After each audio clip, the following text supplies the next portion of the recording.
আগামী 13 তারিখ ঢাকায় সকাল সন্ধ্যা লকডাউন, এবং লকডাউন বলতে লকডাউন। ইউনূসকে হটিয়ে গণতন্ত্র পুনরুদ্ধার করতে হবে। রাজধানী জুড়ে সোমবার দিনভর ককটেল বিস্ফোরণ ও বাসে আগুনের ঘটনায় অজানা আতঙ্ক ছড়িয়ে পড়েছে। সকাল থেকে রাত পর্যন্ত অন্তত ৮ স্থানে ককটেল বিস্ফোরণ ও ৩ স্থানে বাসে অগ্নিসংযোগের ঘটনা ঘটেছে। কেউ হতাহত না হলেও আতঙ্কিত নগরবাসী।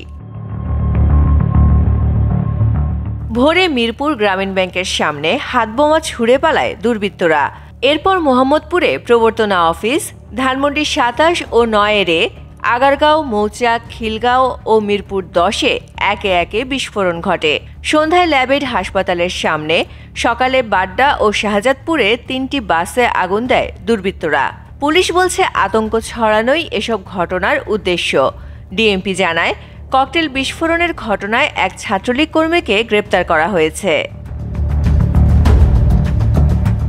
একই সঙ্গে কার্যক্রম নিষিদ্ধ থাকা আওয়ামী লীগ ও সহযোগী সংগঠনের ৩৪ জন নেতাকর্মীকেও রোববার রাতে রাজধানীর বিভিন্ন এলাকা থেকে গ্রেপ্তার করেছে গোয়েন্দা পুলিশ। তাদের বিরুদ্ধে নাশকতা ও বিশৃঙ্খলা সৃষ্টির অভিযোগে মামলা হচ্ছে। নিরাপত্তা সূত্র বলছে, আগামী ১৩ই নভেম্বর ক্ষমতাচ্যুত প্রধানমন্ত্রী শেখ হাসিনা সহ ৩ আসামির বিরুদ্ধে জুলাই গণঅভ্যুত্থানে মানবতাবিরোধী অপরাধের মামলার রায়কে ঘিরে পরিস্থিতি অস্থিতিশীল করার চেষ্টা চলছে। নিষিদ্ধ আওয়ামী লীগের নেতাকর্মীরা লকডাউন কর্মসূচির নামে রাজধানীতে অরাজকতা সৃষ্টির পরিকল্পনা করছে। উত্তেজনা আরও বেড়েছে দলটির প্রেসিডিয়াম সদস্য জাহাঙ্গীর কবির নানকের ভিডিও বার্তা ছড়িয়ে পড়ার পর, যেখানে তিনি বলেছেন ১৩ই নভেম্বর ঢাকাকে জয় বাংলার দখলে নিতে হবে। এরপর থেকেই রাজধানী ও বিভিন্ন জেলায় ঝটিকা মিছিল শুরু হয়েছে। আইনশৃঙ্খলা বাহিনী বলছে, এসব কার্যক্রমের উদ্দেশ্য রায় ঘিরে অস্থিরতা তৈরি ও বিচার প্রক্রিয়া বাধাগ্রস্ত করা।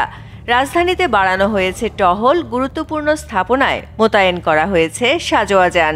ঢাকা এখন প্রস্তুত, তবে এক অদৃশ্য বিস্ফোরণের আগ মুহূর্তের মতোই টানটান উত্তেজনায় থমথমে শহর। MCTV, US.